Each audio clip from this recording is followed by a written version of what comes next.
Hey, Jason Brown with Outlaw Agent Coaching Program here again with another installment of our Agent Q&A series. This question is related to a pre-approval. The question came to me from a coaching student and wanted to know, when is a pre-approval letter absolutely necessary for a buyer? So here's the situation with this one. I'm going to tell you that my philosophy on this may not go exactly in line with a lot of other people in the industry. Most people will tell you that a pre-approval letter is required before you ever take a buyer to see the first house. Now, that is absolutely true if the buyer is referred to you, if the buyer contacts you without an interest whatsoever and just says, hey, I'm thinking about buying a home and I somehow found you. However, my feeling on this subject differs a little bit when it comes down to you picking up this lead, say from a sign call or some sort of advertisement you've done on a listing.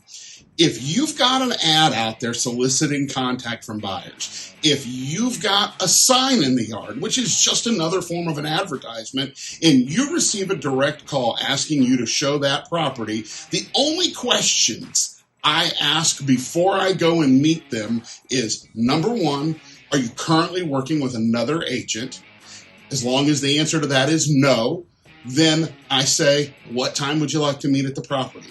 Now, a lot of people think that my mistake is not asking, are you pre-qualified, or have you spoken to somebody about a mortgage? But here's my belief. I use a saying, the first one's always on me. I say this all of the time when it came down to actively showing homes to buyers. The first one's always on me. People don't like to get financially naked to somebody that they don't know. Financially naked is one of those things where they have to talk about what their credit is, how much money they have available.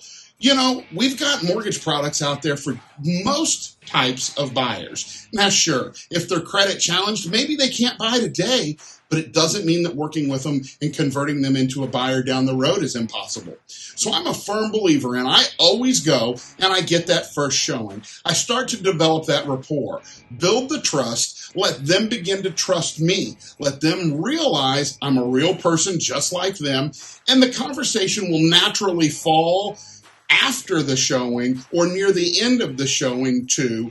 Well, let me ask you, were you planning on paying cash for this property or were you going to need a mortgage? Now, notice I didn't just say, do you have a pre-approval letter?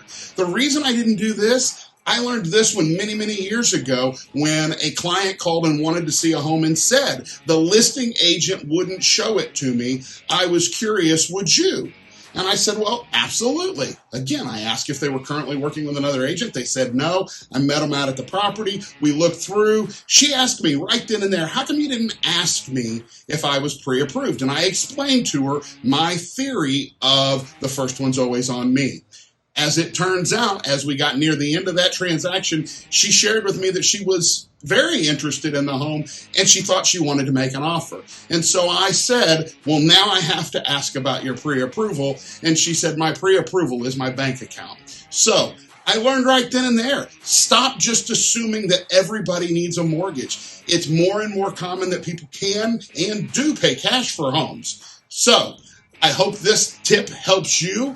You know, I don't want you to do anything that if you've got a managing broker or a team lead that teaches you something different, I don't want you to go against their philosophy. But I do share that I personally have found that going and establishing the rapport on that first time, a showing takes what?